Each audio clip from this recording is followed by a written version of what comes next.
Good morning, one and all. Staying fit, staying healthy is the topmost importance today for everyone. Today on International Yoga Day, we here at Birla Sunlight Mutual Fund would like to, and we brought you a luminary, Mr. Birjoo Mehta. Just give a brief introduction. Mr. Birjoo Mehta here has been with VKS Iyengar Institute. He's been with them for since 1974.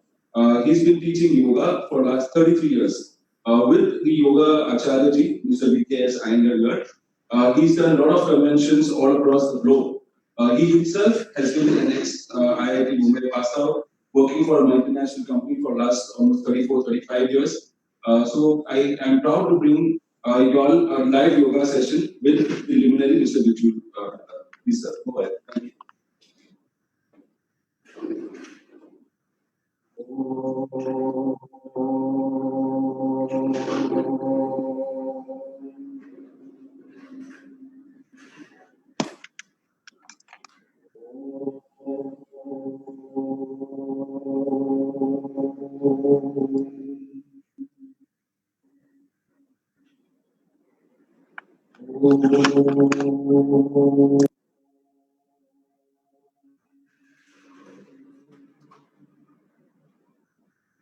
योगेन चित्तस्य पदेन वाचां मलं शरीरस्य च वैद्यकेन योपाकरोत्तं प्रवरं मुनीनां पतञ्जलिं प्राञ्जलिरानतोऽस्मि आवाहु पुरुषाकारं शङ्खचक्रासिधारणं सहस्रशिरसं श्वेतं प्रणमामि पतञ्जलिम्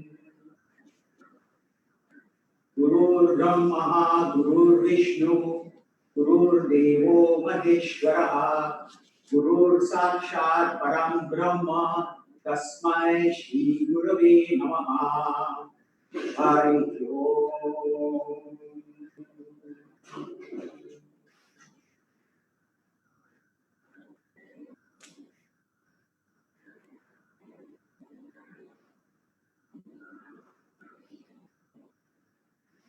Namaskar. The usual goal of any communication is to get into the receiver's brains the very same thoughts that are going on in the brain of the sender. So that is basically why we converse, we communicate. And the usual mode of such communication is through sounds and visual clues, which we call words and actions, which can denote, which can give an impression of what we mean. Now, if we are going to be using words, it is important that we have a shared meaning to these words. So, for example, if I have in my mind the image of a dog or a symbol of a dog as a word dog, and when I utter the sound dog, you as the receiver would get an idea of the dog or the symbol of the dog in your brain. Now, when I say dog, if I have in my mind a Pekingese dog, and if you have in your mind a Labrador, what would happen is that initially we may agree on what we are talking about. But as I start to describe the dog, you will find that this particular image, which I am trying to convey, and the image in your head is a bit different. And that is how differences start to occur. So therefore, it becomes very important that we have a shared language. So when I talk about a Pekingese dog, you also should have the image of the Pekingese dog. Now, this problem can get still further difficult if I have an image of a person whom I hold in great contempt and call him a dog, and you have in your view a canine. So therefore, whenever anyone tries to communicate, it becomes very important that in these communications, we are getting the same image in our brain, the image which I as the sender have in my brain should be the same image that should be replicated in your brain as a receiver. And if this replication is faithful, then what I have in my brain would be what will be there in yours. So therefore, today when I talk of yoga, yoga is such a subject that everyone who is viewing here would be having some idea as to what is yoga. Now, if I presume that what I understand of yoga and what you understand of yoga is the same, then as we proceed in this particular presentation today, such kind of contradictions might come up wherein our thoughts will not be aligned. And therefore, I will try to explain what I mean by yoga so that you are also able to understand my meaning. So during this particular presentation, please accept what I say is yoga and put aside what you think is yoga, only so that our brains can have the same images, can have the same thoughts. But later, you can forget about whatever I have said. If the image, if the thoughts have gone into your head and have been established, then you can use your own words and you can go back to the meaning you have of yoga, but at least I would have communicated to you what I understood so that that thought can come to you. Now, basically, there are various definitions of yoga which come from the yogic texts, starting from Samyogya Yoga, Chitta, Jivatma, Paramatma, which comes in the Upanishads. There are definitions of yoga in the Bhagavad Gita, like, for example, Yoga Karmashu Kaushalam, yoga is skillfulness in action, or yoga, Samatvam Yoga Uchate, balance is called yoga. And of course, the Yoga Sutras of Patanjali. Patanjali was the person who codified yoga, who brought it down into text in 196 aphorisms, and therefore is considered to be the first person to have codified the subject of yoga. So Patanjali starts off with the definition of the yoga as yoga chitta vritti nirodha. So just like when you have a kind of a scientific paper, you have an abstract which is given on top so that the person can understand what the subject is all about. Similarly, if you write a project report, you have an executive summary. And similarly, in this text of yoga, he just gives a kind of a summary of yoga, which is yoga chitta vritti nirodha. And chitta in English would be defined as consciousness, would be translated as consciousness. So basically in this text, Patanjali says yoga is about the consciousness. Now it becomes very important for us to have an idea of what is consciousness.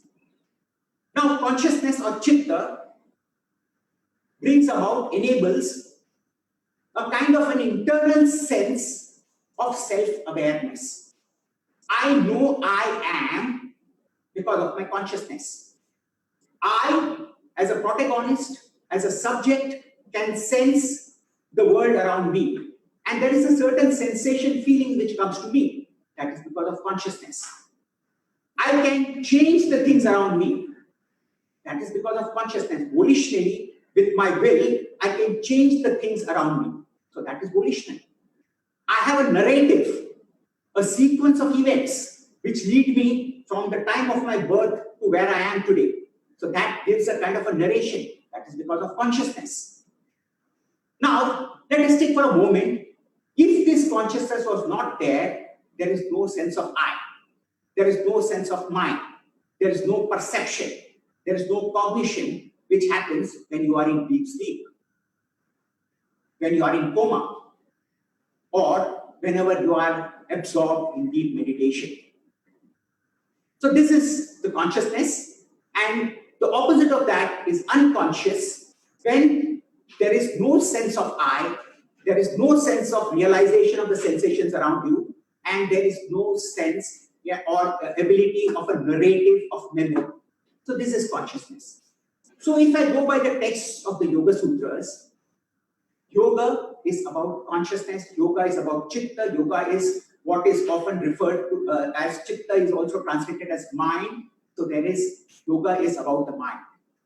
But on the other hand, when somebody is talking about yoga, the picture which emerges is of a person doing a particular posture. He could be doing a difficult posture like Vrishchikasana, or he could be doing Shirshasana, Sarvangasana. These are the postures which are identified with yoga. And to most of us, it appears that yoga is about physicality. Now, how do you align the two? On one hand, the texts talk about yoga as being about chitta, about consciousness. Whereas in practical terms, when anyone talks about yoga, he talks about the asanas, the postures. How do we align the two? Is the yoga about the mind? Is yoga about the body? And it has so happened that right from the times of Descartes, René Descartes was a scientist, mathematician, and a thinker, philosophical thinker in the 16th century and 17th century. And he was the one who was such a powerful personality, who was such a thought leader, that what he said sort of became inspirational to the people who followed him in Western philosophy or modern Western philosophy. Now, one of the things he mentioned was that there is a duality between the mind and the body. Body is physical, body is material, whereas the mind is not physical, the mind is not material. And there is a conjunction of these two, but each one is independent of the other. And therefore, this thought has continued even when we think of it, and so on and so forth. When people start to talk about it, everyone says the same thing. There is body, there is mind, and therefore, this body-mind problem continues to come in. So whether the yoga is about body or yoga is about the mind. Now let me explain a bit. And this explanation comes from whatever scientific research which has been done in the last 25 years. Prior to that, there was hardly any scientific research on consciousness, on chitta or mind. But in the last 25 years, there's been a profusion of interest and a profusion of thought in consciousness, primarily driven by the functional MRIs, fMRIs, which actually allow you to observe what is happening in the brain whenever certain thoughts are coming in. And from there, it becomes very, very clear that the consciousness that you have, the sense of I that you have, is coming directly from one part of the brain, which is called the midstem. And the rear of the midstem, if it were to get damaged, the person loses consciousness. So unlike what has been taught in the philosophies of the modern philosophies of the West after Descartes, consciousness is integral to the body. It is integral to the midstem, and if the rear of the top midstem of the brain were to get damaged, the person loses complete sense of consciousness. On the other hand, if the front of the midstem, top of the midstem of the brain, were to get damaged, the person would be conscious of everything, but he will not be able to communicate at all what is happening to him. So therefore, modern science, by observing what happens to the brain or what happens when the brain is damaged, is clearly able to establish that the mind or the consciousness that we know of, which we can sense, which we are aware of, is directly working from the body, the brain, which is an integral part of the body. So let's keep this part and we come to the next. Yet many people will say that fine, the senses which I have, the thoughts which I have, the experiences which I have, the empirical mind that I have, the mind that feels the emotion, everything is situated in the brain. Now this itself is again found to be incorrect when you look at the latest research which has been done by a Finnish group which was headed by Newman Ma. In 2013, he came out and published a paper which was quoted widely, wherein he says that the emotions that we have are completely integrated within the body. That means from the head to the toe.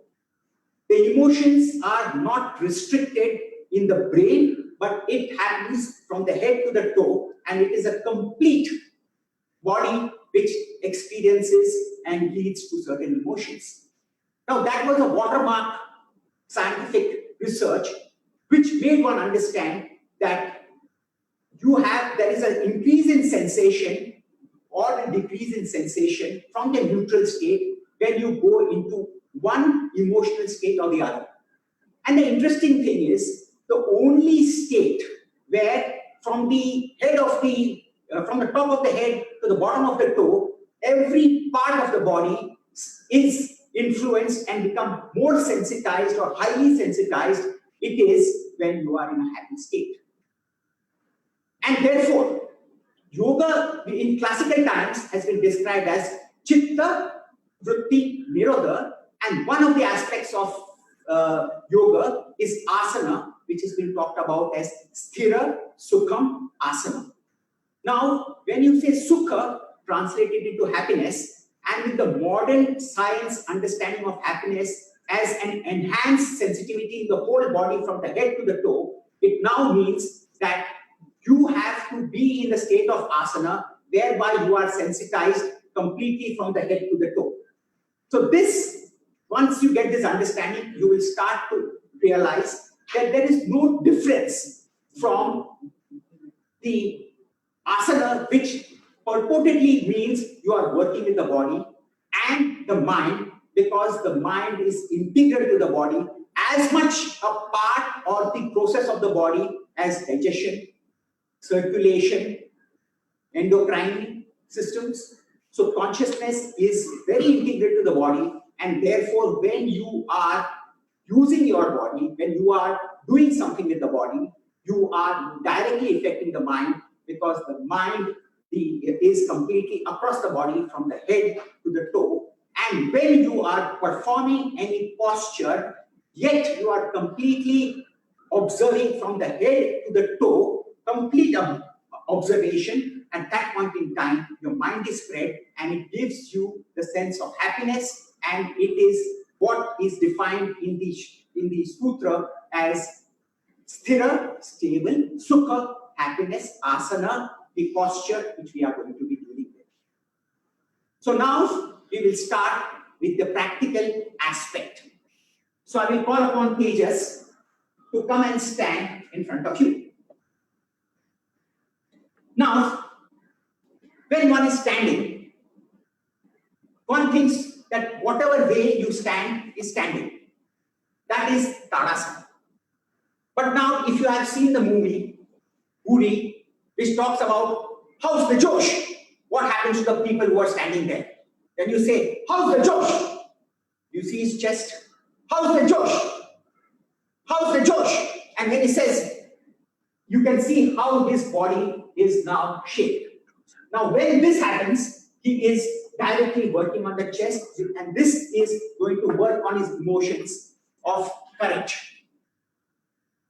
So if you are just standing casually, and if he stays like this, and if I say, how's the Josh? Even my voice, because I was down, my voice has changed. You can try it yourself, that when you are standing in attention, how's the Josh? This is what happens. You can try it yourself. Now, I'm going to talk about how to take the mind from the top of the head to the bottom of the foot. Come to the sides. Now, just observe his feet. Observe his feet. This is what you are going to be doing. You will, when I tell you, you will press the heel of the foot, raise your toes up, completely raise the foot up. Now, with the foot up, try to extend the bottom of the foot, pull the bottom of the foot towards the toes as if your foot is going to become longer, and then press the foot down onto the floor. After that, go on the mounts. These are the mounts of the foot here. Go on your mounts, lift your heel up, extend the back of the heel so that it becomes long, and press the heel down. Now, when you are standing like this, I will show you. You will repeat. You will do it with me as I tell you, and you will start to observe what is happening. Now, remember very carefully, what you are going to see on the screen is going to be the mirror image of what you would be seeing if you were in front of the mirror. So you have to imagine what he is doing is something which you would be doing so that the mirror would look like that. All right? So when I say now, remember carefully, I am going to be talking only about the right foot. All right? You are not going to work on the left foot. You are only going to work on the right foot. Go on the heel of your right. Lift the toes up completely. Extend the foot so that from the heel you are extending it, pulling it, and bringing it down, extending it to the toes, then bring it down. Now, press the toes very well. Lift the heel up. Extend the heel only of the right, not of the left, only of the right. Keep pulling them and bring the heel down as if you are standing. So if you have a rubber pad and if you are asked to take your thumb impression, how would you press that thumb? Like that, the foot should be pressed on the ground. Now just stay there for a while. You are not going to work on the left leg. You are just going to remain on your right leg, pressing the right leg firmly, strongly, etc. Now find out, observe what is felt in the right leg, what is felt in the left leg. Now can you take the kneecap, pull the kneecap of the right deep into the body. Now start to experience what is felt in the right leg, what is felt in the left leg. Is there not a kind of compactness which you experience in the right leg? Continue there. Keep on doing that. Don't work on the left at all. Does the right leg not feel different from the left? Now, if it is feeling different from the leg, how is it different? Try to articulate that. What is the compactness, the unification, the unity?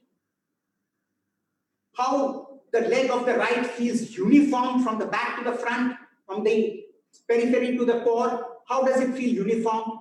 How does the left leg feel? How is it different? Why is it different? That is the introduction of the mind in the leg. Now release. Now if I were to ask you, just lift any one leg. There is something in front which you want to kick. Which leg would you use? Is it not the right? Why is it that you are using the right leg now? If I were to say, lift your knee up, which leg works faster? Is it not the right? Lift your leg up. Is it not the right? So what it meant was that by doing the way you have done, you were able to get the mind to work in the leg, and therefore the mind can completely be used to move the leg. Now let us start to work on the hands. You are going to take your left hand, put it on the corner shoulder edge of the right. Push it back. And then lift your hand up straight. Wait there. See, observe what happens. Keep it there. Observe what happens. Now release it without disturbing. Release it without disturbing. And then start to extend the arm from here, here, here, and keep on extending. Now, having done that, just lift your other hand, which is the left hand. Now, do you find the difference in these two sensations?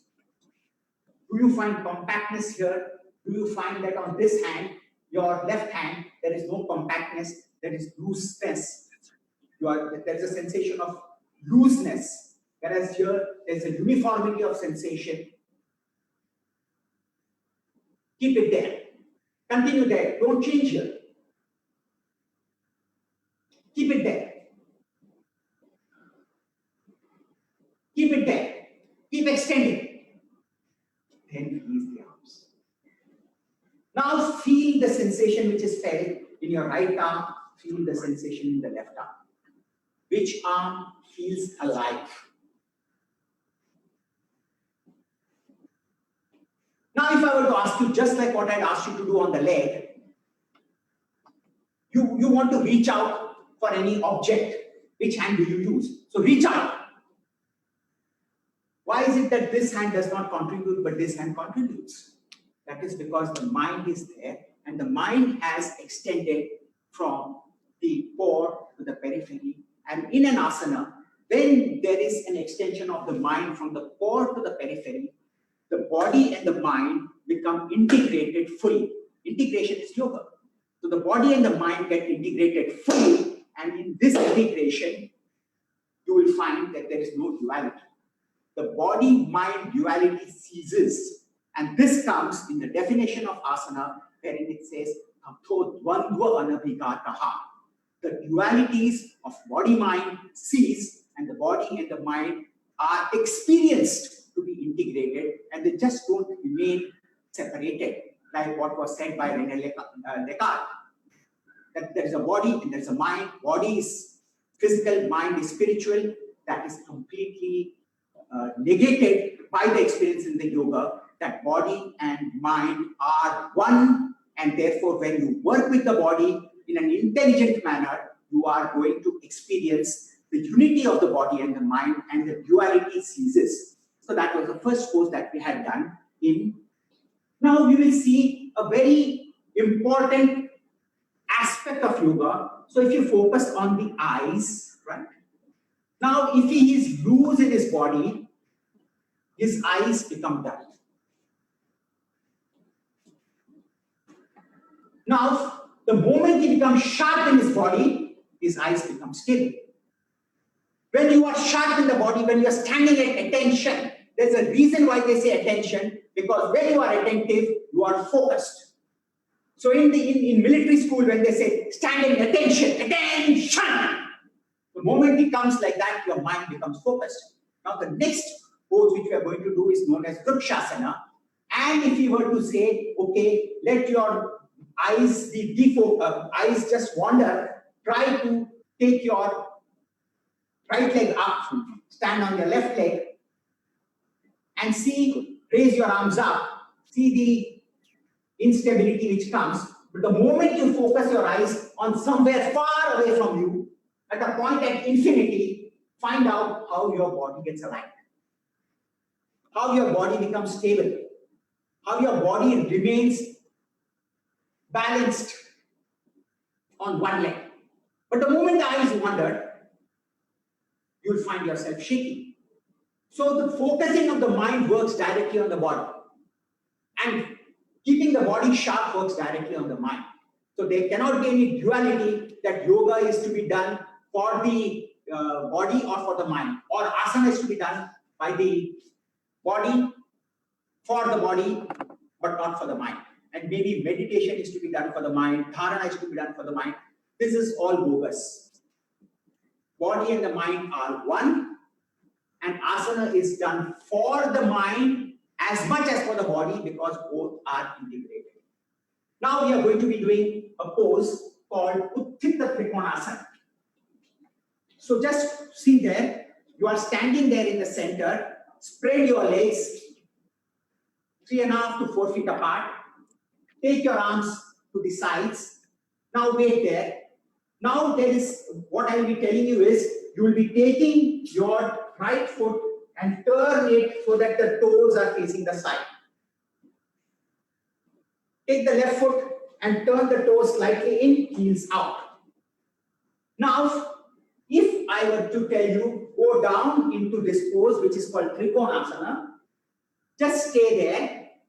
And if you just observe and try to get just the bare mechanics of the pose, your mind will wander. And then this is not an asana, it's just a posture. It is not going to have effect on the mind. Join your legs. Now I would like you to imagine a chewing gum. If you want to extend the chewing gum, you hold one end and pull the other end. So one end, there is a fulcrum, there is an arrestation. You arrest one end, and the other end is extended to get the extension to take place. Now, asana requires extension. As I told you, asana is sukha. Sukha is sensation of the body increasing from head to toe. That means I have to stretch out the mind from the bottom of the toe to the extended arm. And now what I'm going to tell him is, now spread once again. You'll be doing on the right side. So now he will be turning his right leg outward like this. so that the toes are facing the side. The left foot is slightly turned in. He takes his arms to the sides. Now when he is going to do, imagine this is the chewing gum. He is going to hold this part, and with this part holding so that it does not move as if it is extending from there. Now see the posture which emerges and what happens to the mental condition, mental state as he stays there by extending the arm further and further. And when he comes up again, extend this from this part so that there's a stretch. You can see the eyes, then you can experience yourself. Now you take the feet to the front, and then you will join the legs. Now, when the asana is being done in this particular manner, when there is a complete extension, your breathing also becomes silent.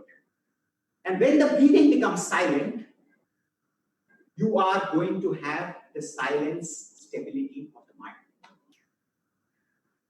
So this asana is to be done on both sides. And again, we will now do it, and you will also follow. If you are doing it, spread your legs 3.5 feet apart.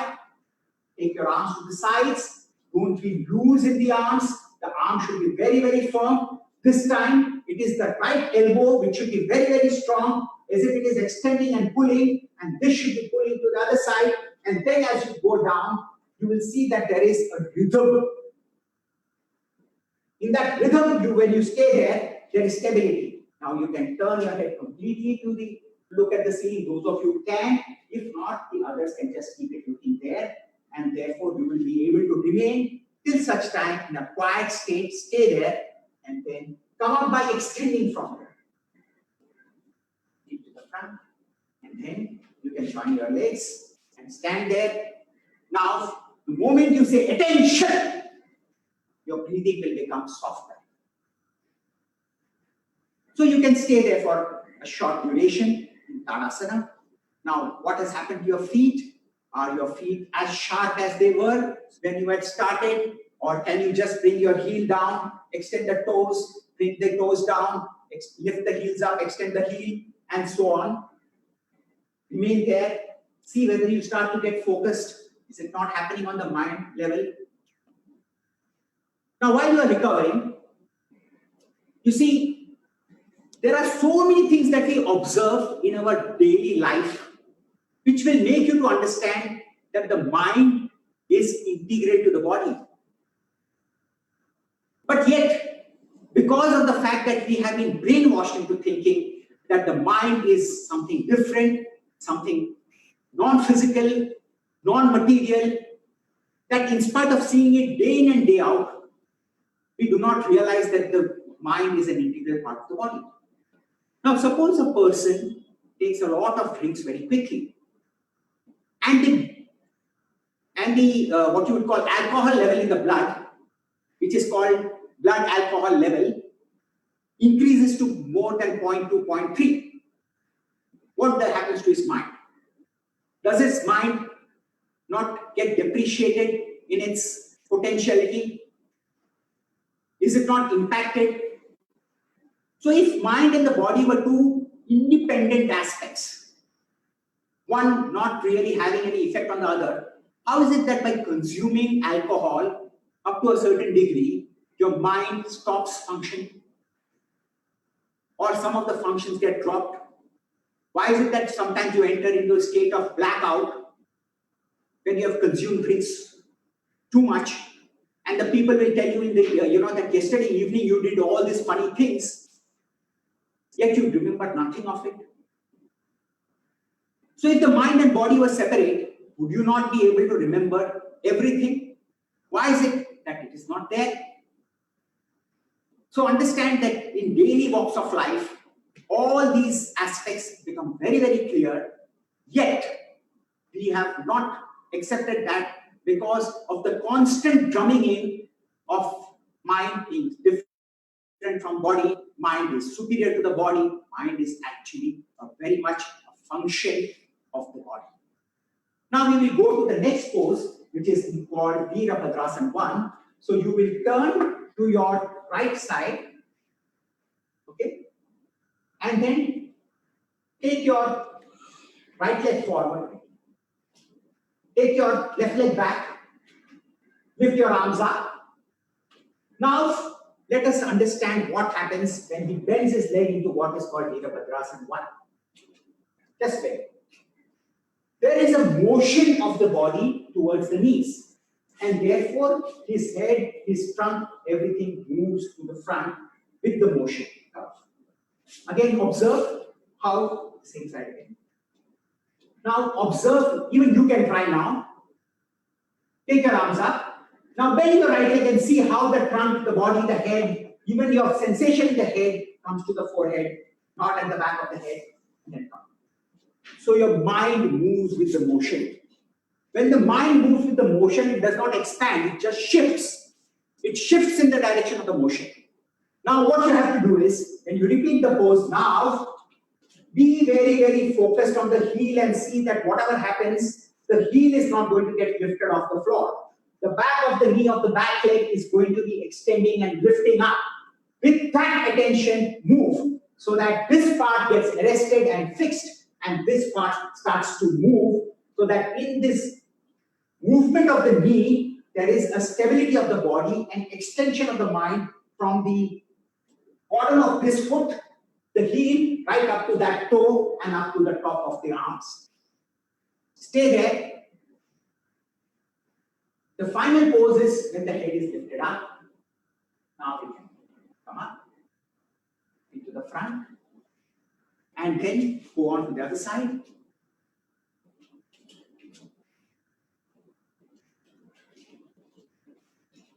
Now, you see the art of teaching. When I'm facing in front, his mind is towards me. Lift up your arms and then bend.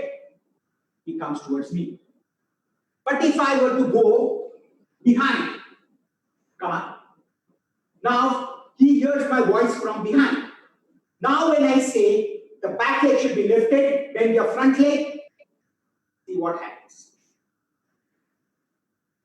This gives you an understanding how to stretch, extend the mind. Then you can come.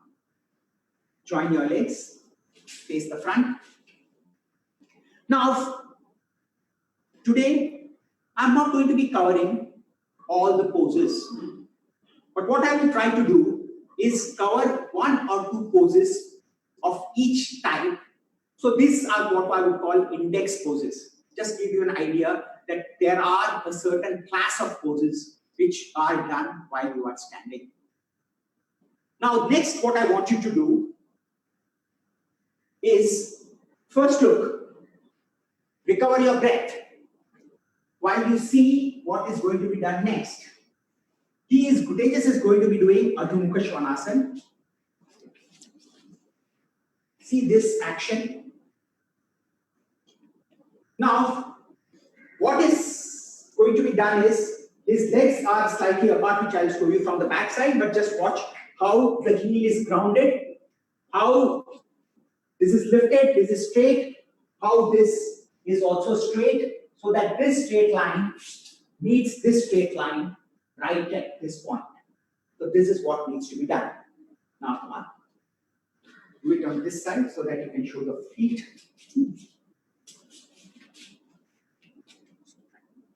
He is going to be keeping the heels down. Observe the distance between the 2 feet.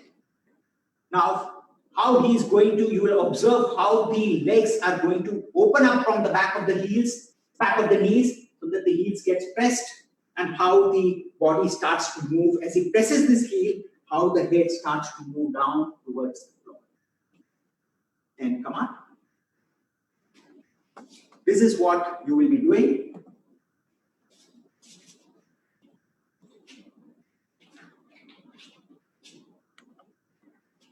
This is Adho Mukha Svanasana. Press the heels, open out the back of the knees so that you are sensitized here. Now extend from the arm here and go into the pose. Then bend your knees and then sit down. So this is an intermediate pose wherein you are going to be extending the mind from the heel all the way up to the arms in this particular fashion. Now, why is it that in yoga you have so many types of asanas? Why is it not possible that I can stretch and expand and make my mind to sort of get spread out in one posture? That is because in certain postures, your mind cannot reach certain parts. But when you do a range of postures, the mind is able to go into those parts which in other postures it is not able to go. And therefore, you have different kinds of postures starting from the standing poses, the backward bending, the forward bending, the inversions, the twistings, and so on and so forth. Now, just rest while I will show you what you will be doing. Keep your face this side. You are going up. Urdhva Mukha Svanasana. So, Adho Mukha Svanasana means a downward facing. Shwana is dog. So, downward facing dog pose. And Urdhva Mukha Svanasana is called an upward facing dog pose. So, you would see a dog actually lifting his head up at one time or at other times going down and bringing the head down like this, which is called Adho Mukha Svanasana. Now, relax. Please. Now I will tell you how you will be doing the pose. Lie prone. Just lie prone. Now, when you lie prone, as you will see, now most of us, if we think of Urdhva Mukha Svanasana as a push-up, we try to take the palms here and then lift up. This is like a push-up, but it creates a compression in the spine and it is not a very good feeling. You may try this. And if I were to ask him to put his hand here and then try to lift up, he will find it difficult to push up. You can try that now. Each one of you can try that now. Try to keep your palms close to the shoulders and push yourself up. It will be easy. But if you take your palms towards the hips, towards the waist and lift up, it may appear difficult. That is because we are moving with the motion. The mind is moving with the motion. Come down. Now I will tell you how you can do it with your palms closer to the shoulder. Conference is being recorded. All of you will wait there. Then you will lift your head up. Just head, nothing else. Just the head. Lift your head up. Keep on lifting the head up to the maximum possible. Now take a deep inhalation and see how the trunk lifts. On its own. Take another deep inhalation. Take another deep inhalation. Take another deep inhalation. So that you fill the trunk. Take another deep inhalation. Now, how did it come? Is there any stress which you experience while doing that? Again, we will repeat. So just watch, learn. If you want to repeat with him, repeat with him. Don't use the power of your shoulders to lift up, but use the power of the breath to lift up. So how the breath is important for the asana. First, lift your head up. Now, like an airbag, fill this bag up. Another deep inhalation, another deep inhalation, another deep inhalation, another deep inhalation, and see how you come up completely. So this is Urdhva Mukha Svanasana. You can come back. Now, very often, people are told that you do Bhujangasana. We would advise that as beginners, Bhujangasana, if it is done, comes about due to the compression here, and this is what is going to create trouble. That is why Urdhva Mukha Svanasana is given, so that the spine elongates. You can observe how much the spine is elongated compared to Bhujangasana. So therefore, preference would be given to Urdhva Mukha Svanasana over Bhujangasana. Only when you are adapt, he will do Bhujangasana where the palms are slightly to the front. Now, when he is adept at it, he will have to lengthen the spine. Then Bhujangasana would be useful. Otherwise, it would actually create more trouble than before. Now next, which we are going to be doing is inversion. Now people recognize yoga when a person does Shirshasana. One of the reasons is that out of all the different forms of so-called exercises, Shirshasana in the sense is unique because there the person stays for some time on his head. But if you do not have a trained teacher who can teach you to do proper Shirshasana, there is an easy way of doing Shirshasana using props. So what are the props that you need? You need 2 chairs or sofas like here. Watch. Okay. The edges should be adjusted such that your head can go into it. But if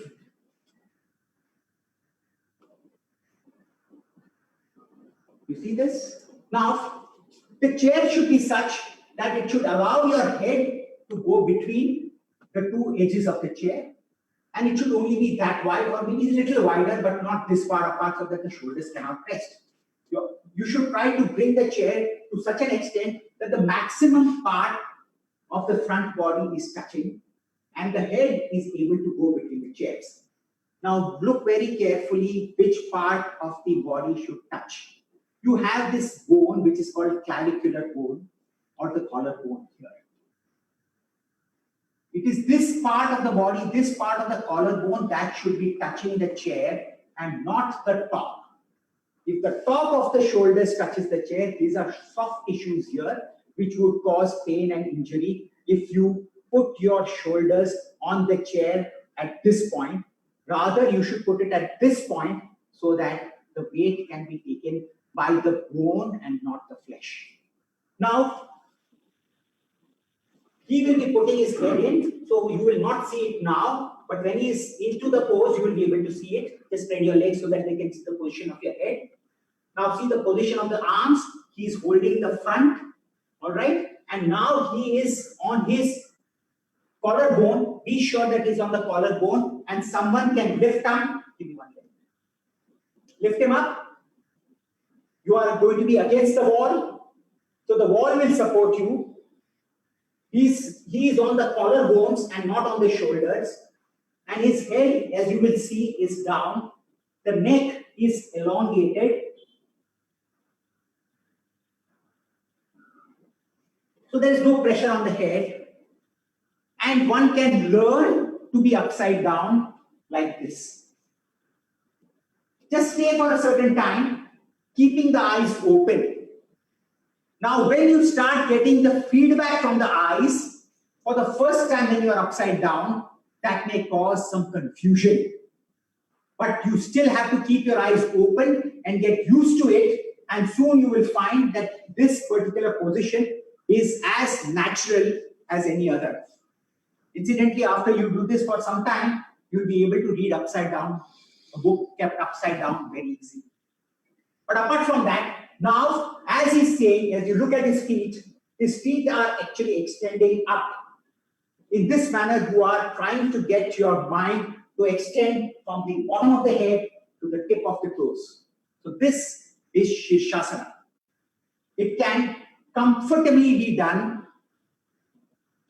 from 5 to 10 minutes without any major problem.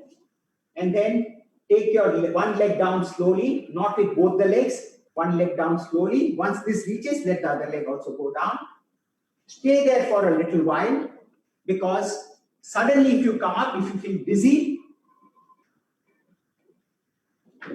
then come up and stand up.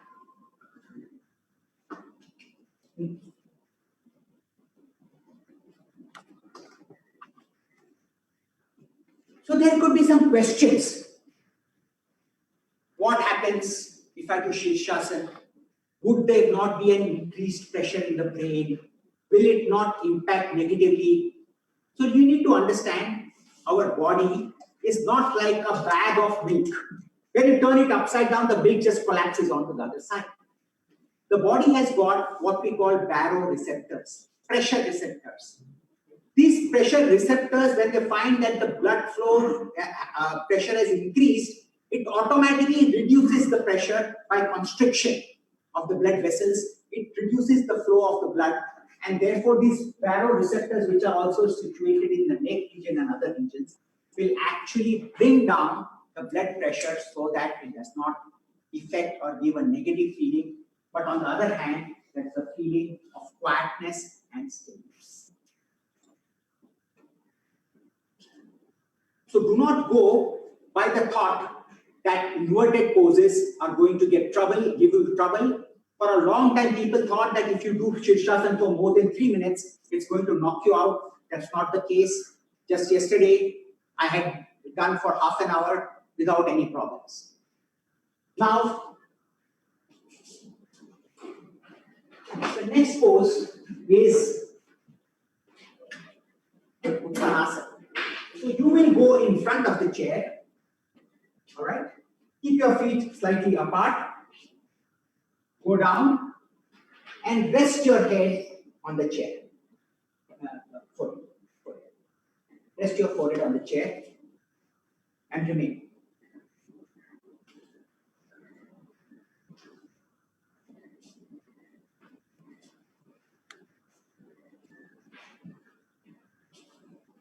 As you start remaining there, observe the firmness of the legs, the perpendicularity of the legs. And as you stay there for a while,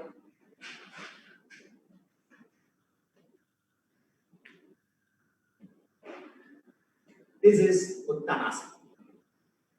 Now, many of us start to think that yoga is for good health, is for curing diseases, and most of the time, to sell or make yoga popular, people talk about the medicinal benefit of yoga. Yes, of course, yoga helps for the body, for the well-being of the body. But let us understand, in the scheme of Patanjali, for wellness of the body or for removing the diseases of the body, there was Ayurveda, which he also talked about. And therefore, when we had just recited the invocation first, he said, Yogena Chittasya, yoga for the Chitta, and Malam Sharirasya cha Vaidyakena. That means the Ayurveda is meant for the diseases of the body. However, when your awareness becomes heightened because of the mind, when that awareness becomes heightened, you are able to observe which part of the body is getting affected, and yoga can then be used to balance that so that the disease is removed. And therefore, for the purpose of a person who is already doing yoga, he understands how to cure diseases, but that is not the aim of yoga. It is a byproduct of yoga and not the aim. The aim of yoga is to have the understanding of the chitta and finally the stabilization of the chitta so that it is immobilized, becomes silent, becomes quiet, becomes absorbed. With this, now we come to the next aspect of forward bend. You are going to be doing Janu Shirshasana. You will be taking a blanket.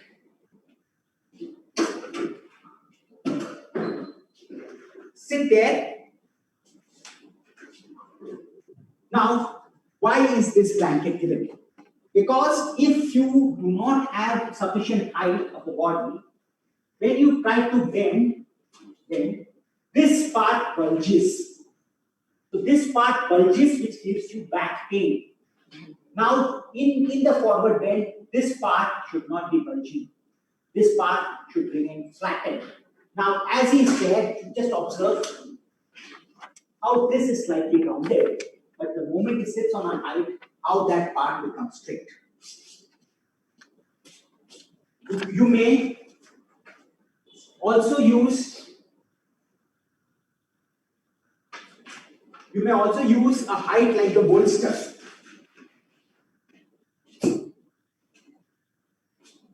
So when you use the height for the bolster, you will see how his back has become flattened. And then when he bends forward, this flattening starts to take place. Now this is what you will do in the beginning. Wait there.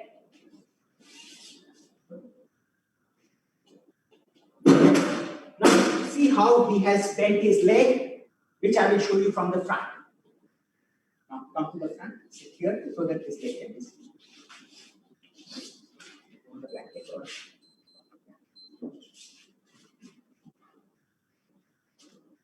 now when you do, most of us tend to touch the heel to this leg. When this happens, you will find back creating pressure on the back and the back tail will come. So here you would keep it so that the heel touches the groin of the same leg and not the groin of the other leg.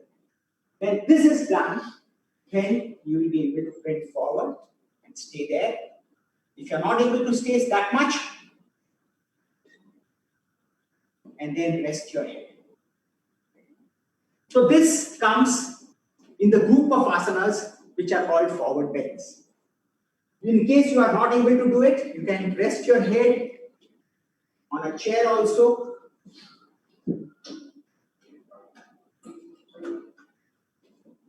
And just stay there. You can do it on the side also so it can be seen clearly.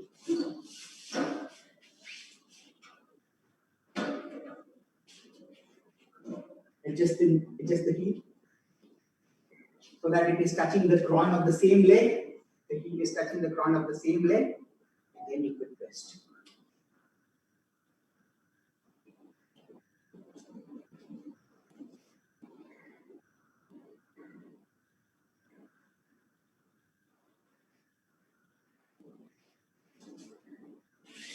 Now we come, so what we have covered is, we have covered a standing pose, we have covered a back bend, we have covered inversion, and we have covered forward bend.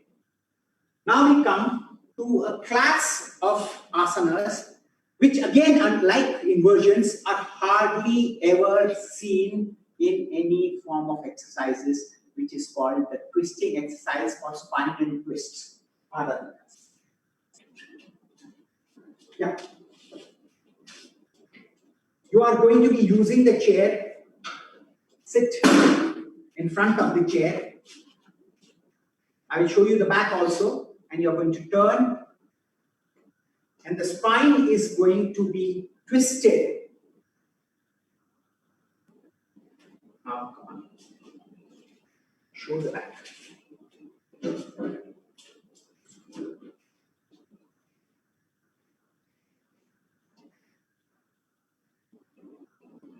Is it clear? See how the twisting of the spine is taking place.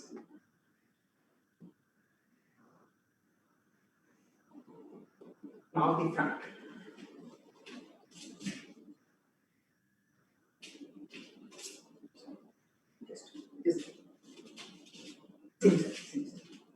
Just observe the front.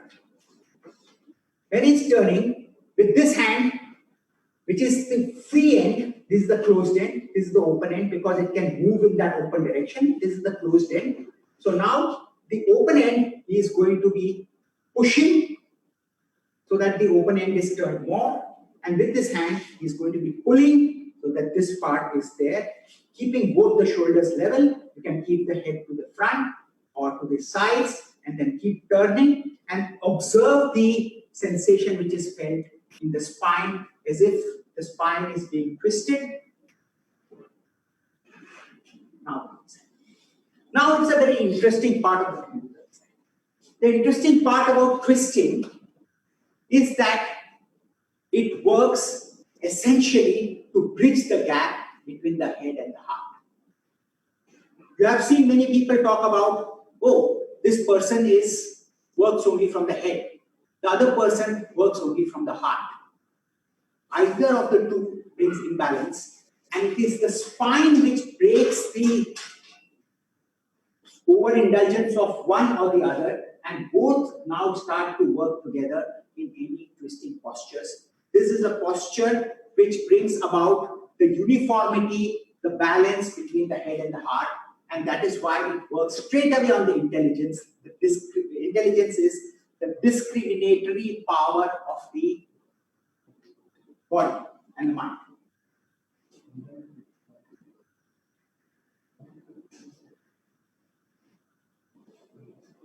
Now, for those who are more adapted, they can do the Bharadwajasana on the floor. You are going to take both your legs to one side. Now, if you observe this leg, the heel or the ankle is placed on the arch of the foot, and then you will be turning on the opposite side. And then take the arm and hold and turn. This is Bharadwajasana. Go on the other side.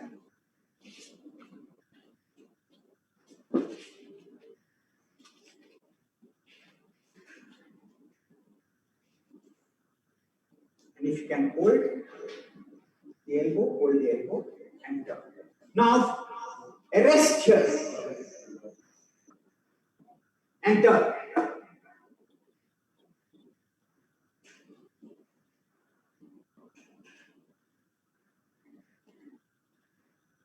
Then come to the front.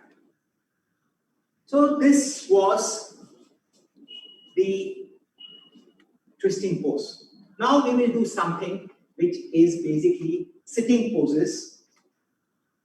Sit in Virasana. From the front you can observe. This is Virasana. Now to go back and turn to the side. Now just wait there. All of you may not be able to sit down on the floor, so you can keep a blanket and then sit down. Now turn around so that the feet can be seen.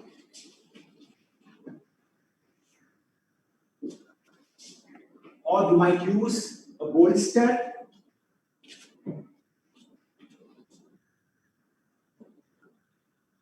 This is Virasana. Sukhasana or Swastikasana. Now, just if you sit in Swastikasana, you have heard about how you can stand in attention, but learn about how you can sit in attention. If you are not able to open out the chest, try here. If while you are sitting on the ground, you are not able to open up the chest like doing attention in standing, you can sit on a height and now see attention. You see the difference? So you can sit on a height and then you will be doing this. Now we will come to a posture which is called Sarvangasana. You can use a steady, heavy chair, or you can use the sofa. You would sit on the edge, legs on the side. All right? Use some height for the shoulders. Can you see? Turn around. Keep your heads locked here, holding here. Hold there and slowly straighten your legs as you release your trunk. And then just relax your legs to the. So this is Sarvangasana, which you can practice using the props such as the sofa,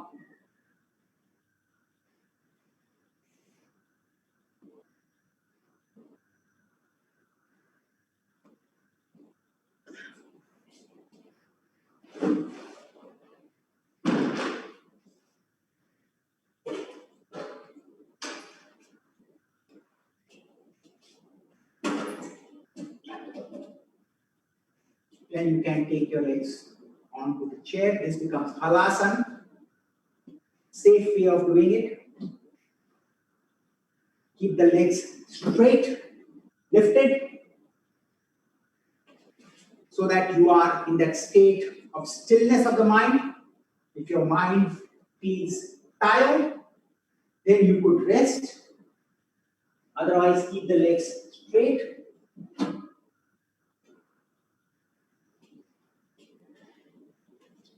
So this is halasana, belonging to the category of inversions. Now there is a certain sequence that is followed. The sequence is such that you start off with standing poses, then you will do your inversions, then you will be doing your forward bends, and then ending with this. Now you can release and come down.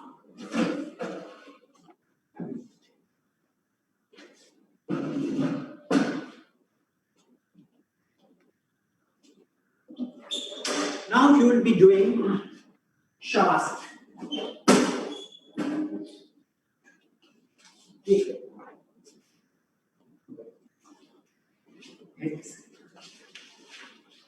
Now what I want is your body should, the back should not be flat on the floor, but there should be some height which is given. So first, I'll ask you to remain flat on the floor. You can observe the height of the chest.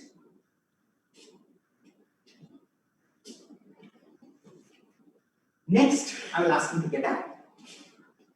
I'm going to adjust the height by putting a support of blankets such as this, or you could use a bolster or a couple of pillows. Now go. So you would have noticed the height which he gets now, and then this becomes highly relaxing. The legs will be kept soft. Just soft. The arms will be kept relaxed. Soft. And then you will lie down in this manner till you recover.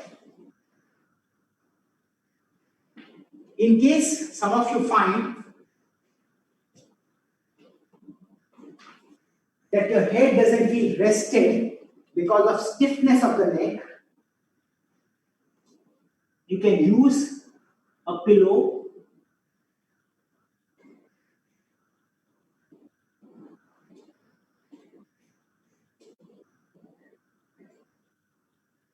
Remain restful in this state.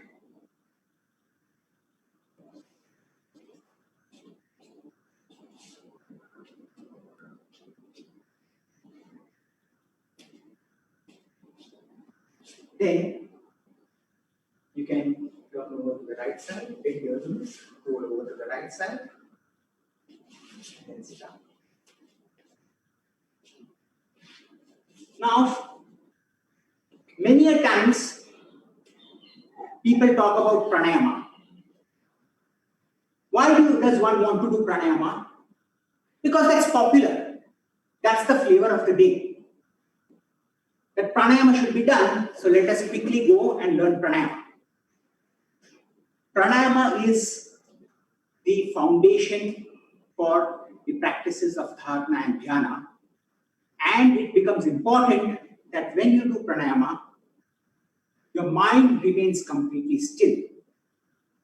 Now, if your mind gets charged or stimulated while doing pranayama, then it is no longer pranayama. You may call it pranayama, but it is not the pranayama which will give you the doorway to the practices of dharana and dhyana. So pranayama becomes extremely critical. Now, for you not to get that stimulated in pranayama, what is important is how you are going to have the action of your chest. Observe the chest. If I keep my head up and attempt a deep inhalation, the inhalation hits the brain and your brain gets charged and activated. Whereas in pranayama, you have to learn how to make the brain to be quiet. To get the brain to remain quiet while inhaling sharply or deeply, it is important that the head be brought down. Now, when the head is brought down, if it is going to cause the chest to collapse, this is going to make you very dull. And therefore, it becomes very important that when you bring the head down, the chest remains elevated. So when you have that action,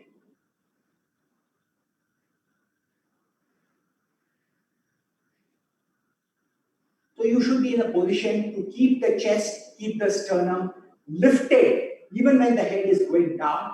That becomes the basis of pranayama. So when you start off, now when the breathing is done, it should be done in such a manner that the chest remains non-affected. There should be no movement of this chest when you are inhaling or exhaling. That means that the brain is stable, because I said that the mind is in the body. And if the mind is in the body, if the body is disturbed, the mind is disturbed. If in the process of pranayama, the body becomes disturbed, your mind will become disturbed, and therefore you are not going to be fit for the further practices which requires the mind to be silenced. And therefore, when you are sitting, you have your chest lifted, your head going down, and when you inhale, there should be no movement in the chest. When you exhale, there should be no movement in the chest.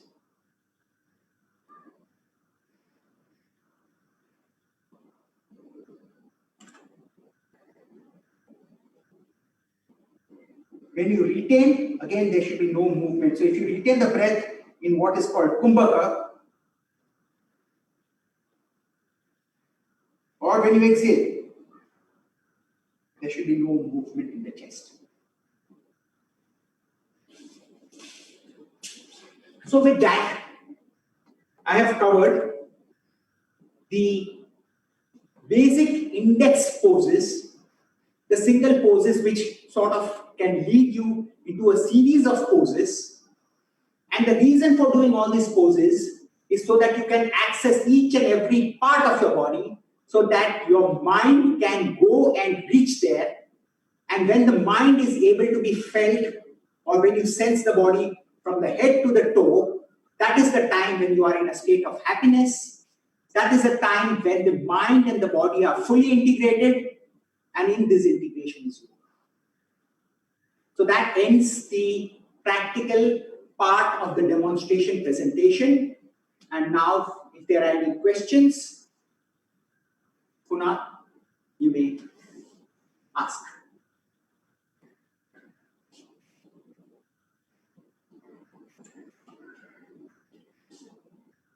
Do you teach online by Ms. Bhavna? Pardon? Do you teach online by Ms. Bhavna? No, I don't teach online. I only teach offline or direct classes face to face. The reason being, this is going to be a communication. Communication, as I've said, is done through words as well as it's done through observation of signs. So when you are doing a posture, the teacher has to look at the posture to be able to find out whether the person is doing in the right manner or not.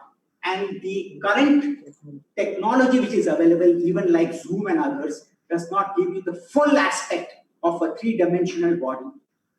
So currently, I teach only in classes which are being conducted in various parts of Mumbai, at Fort, at Lower Parel, and at Sai. Could you please help with Surya Namaskar? So, Surya Namaskar, by definition, are not asanas. Asana means sthira, sukham. Sthira means stable. When Surya Namaskar is done, it becomes a kriya.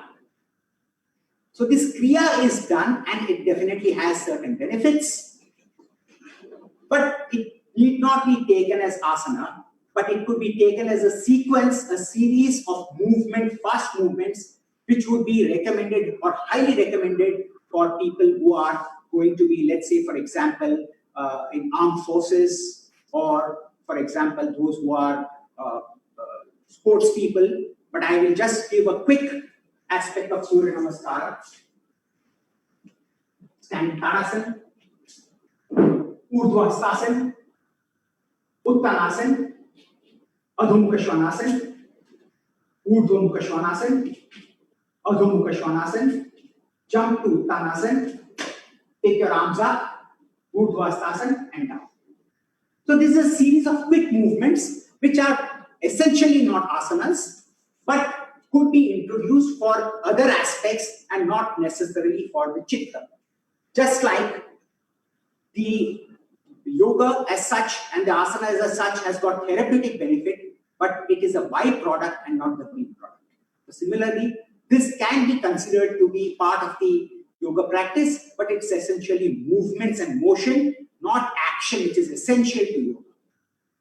Mr. Mandeep Seni has the next question. Can yoga and gym go hand in hand?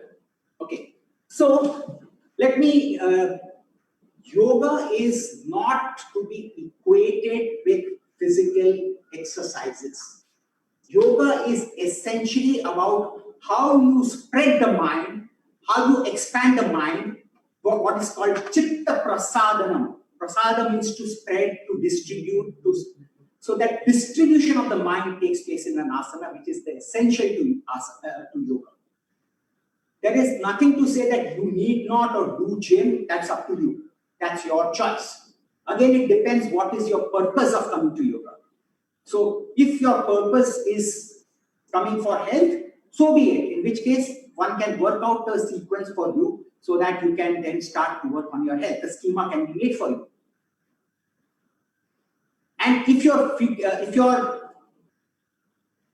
purpose is just to get fitness, some body movement, some flexibility, that's a different aspect.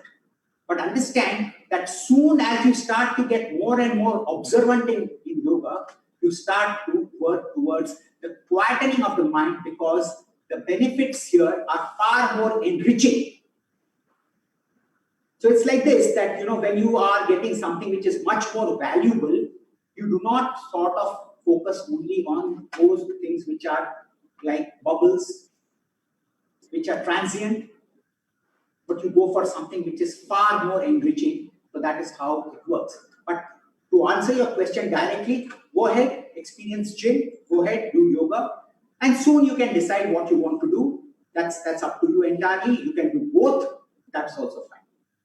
The next question is, what is the difference between different schools of yoga? So, you see, yoga is such a vast subject. It is such a vast subject that people can approach it through different ways. But yoga is one. Yoga is a state, yoga is a process.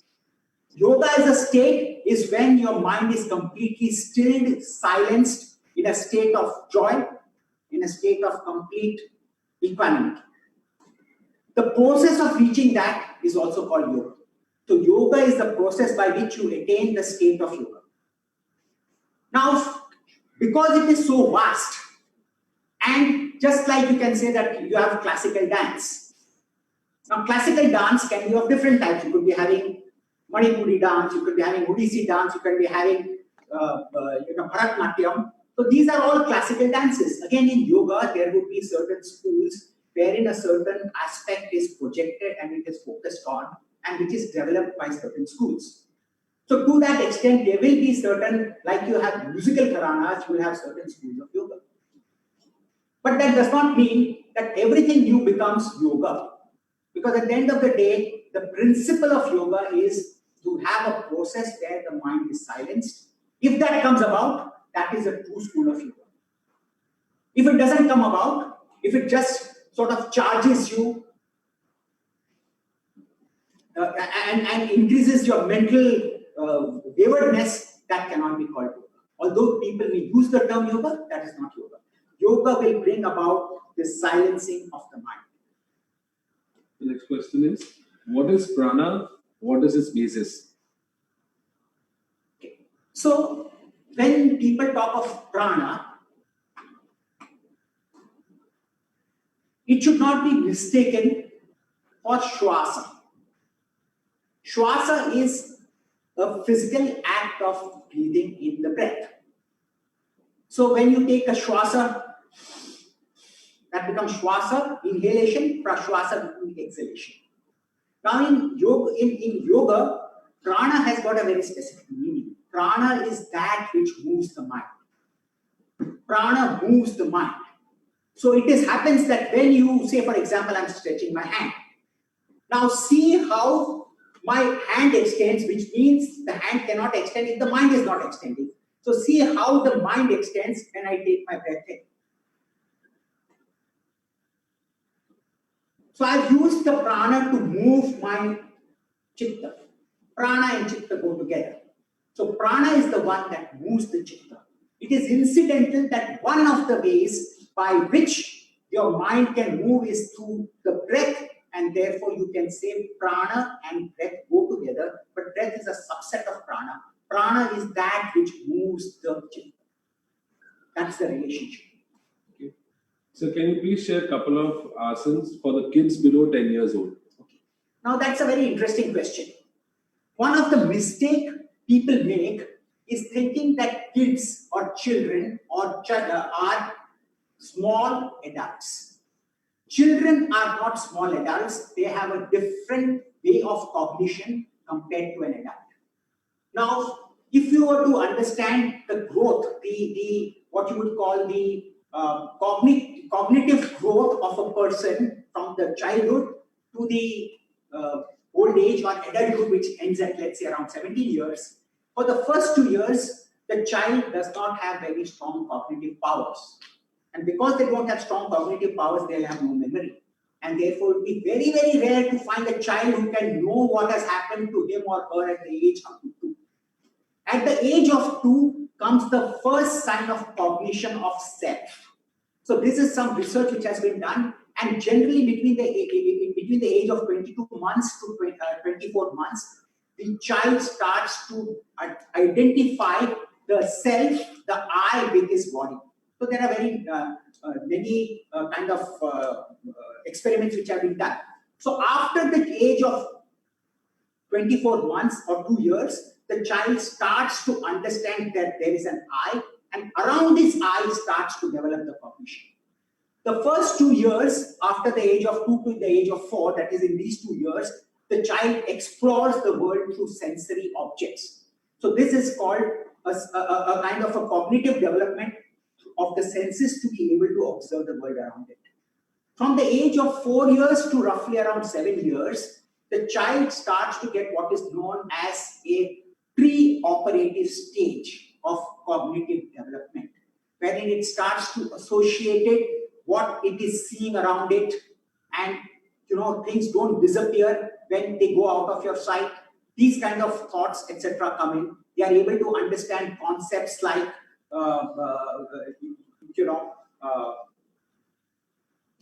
volume, area, those are the kind of things they do. From the age of 7, that comes to be known as what is called the formal operative phase, where they start to see that they can interact with the world and the world starts to get interacted with them.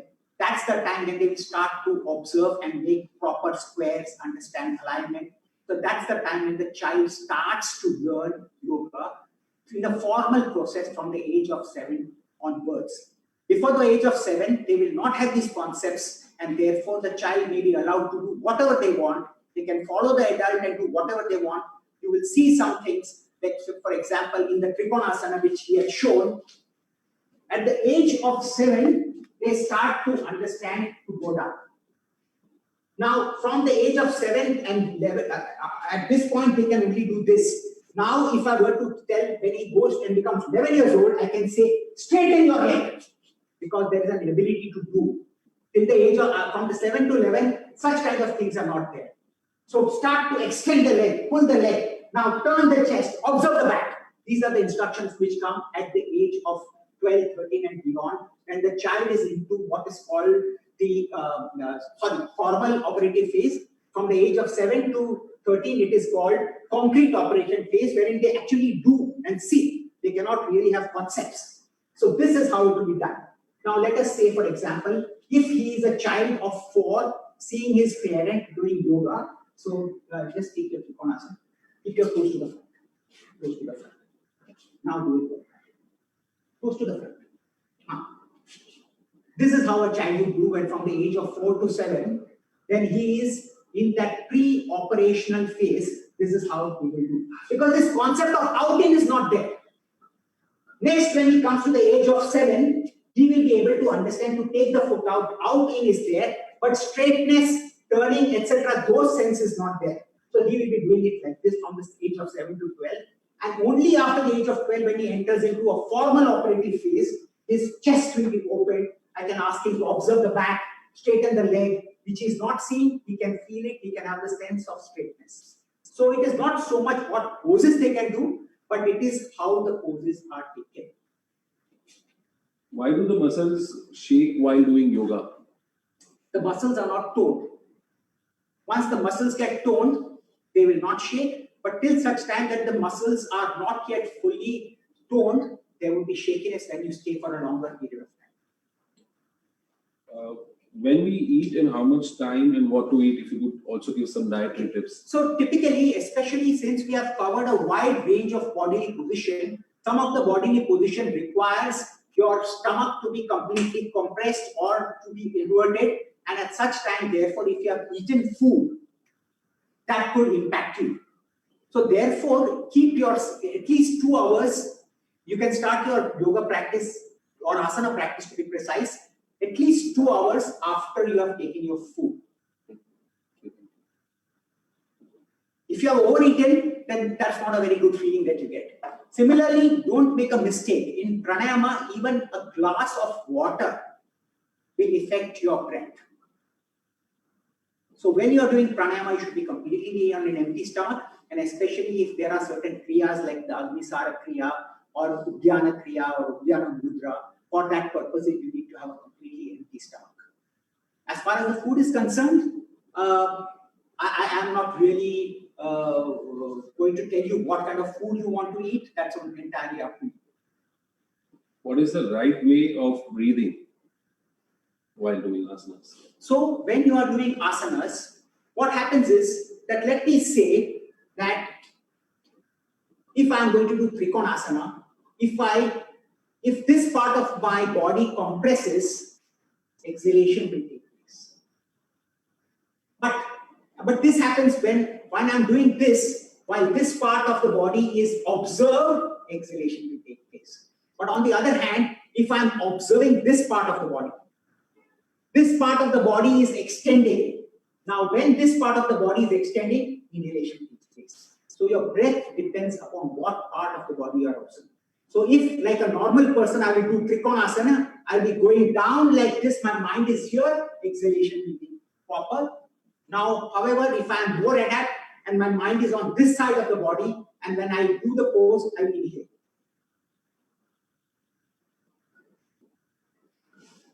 I hope that. So it is very, very particular. Yeah. What is bandhas and its benefits? So bandhas are required when you are doing the retentive aspects of pranayama, which are called kumbhakas. So there are 3 types of bandhas. This is just academic, because this needs a good amount of learning. So there's one bandha which is called Jalanda bandha. The bandha which happens here, wherein there's a contraction of the abdomen, becomes Uddiyana bandha, and the anal closure of the sphincters is called Mula bandha. So these are 3 bandhas to be utilized at the time of doing kumbhakas. So with this, I thank you for giving me an opportunity. Thank you, Mr. Birjoo Mehta, for joining us today and introducing the yoga in the real sense to all our participants here. It was really wonderful the way you helped us to understand the yoga in terms of how it connects and stretches between the body and the mind. I am sure that all our participants would greatly benefit from this initiatives. Thank you very much. And I request Kunal to hand over a small token of our appreciation and Thank you gratitude so much to you. on behalf of Aditya Birla Sun Life Mutual Fund. It was a great session wherein I think I'm sure all our participants learned a lot of things. There were a lot of more questions, but due to paucity of time, we couldn't take them all. You could always email us at Aditya Birla Sun Life Mutual Fund. We will put it forward to sir and we will revert to you. Thank you once again, sir, for all your time and efforts. Thank you. Thank you so much. Yeah, and thank you all the participants for joining us today. This is our second session in the Ask the Expert series. Thanks again for joining, and we'll bring in many more